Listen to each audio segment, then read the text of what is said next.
Avant de découvrir l'or, il faut franchir ce bloc d'acier étincelant, cette muraille de 7 tonnes. Passer cette porte blindée, on pense déjà toucher le métal précieux. Non, c'est simplement l'antichambre. Il faut être patient et descendre encore à 26 mètres sous terre.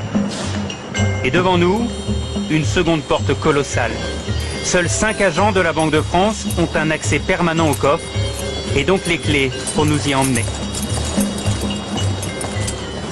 Pour des raisons de sécurité, les gardiens du trésor ne doivent pas être reconnus. Ils travaillent à la souterraine. C'est cette chambre inaccessible où dort l'or de la France depuis 1920. Pendant 4 ans, 1000 ouvriers ont construit cette forteresse souterraine.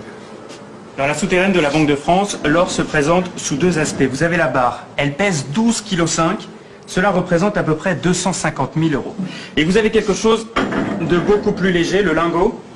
Le lingot pèse 1 kg pour à peu près 20 ou 25 000 €.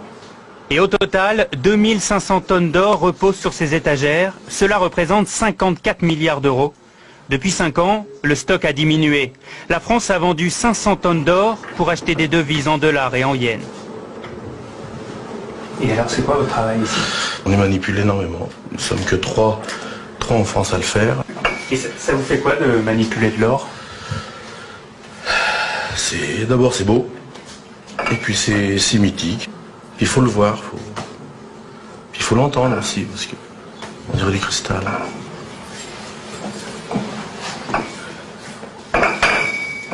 Vous voyez, c'est un son. Et tout cet or a bien failli être volé.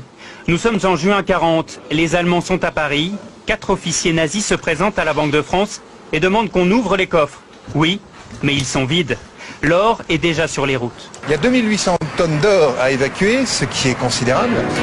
Vous avez donc de mémoire 400 ou 450 camions, parce qu'en plus il faut réquisitionner les camions, ils ne sont pas tous là, la plupart sont partis sur le front. On fait ça de nuit, et puis là donc on file vers les ports, et puis donc après on partait vers Dakar, vers les Antilles, vers les États-Unis, qui sont les 3 grandes destinations.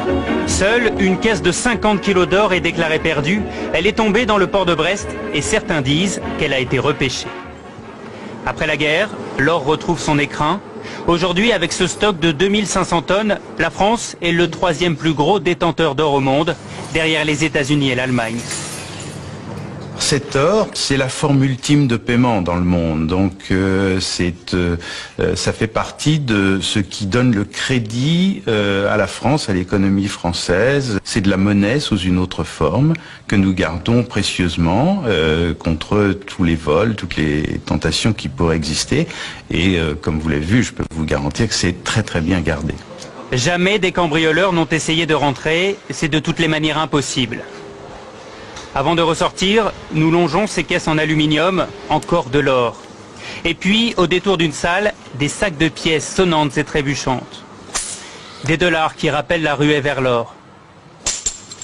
Notre voyage au royaume de l'or aura duré 2 heures, avant de remonter vers le monde extérieur.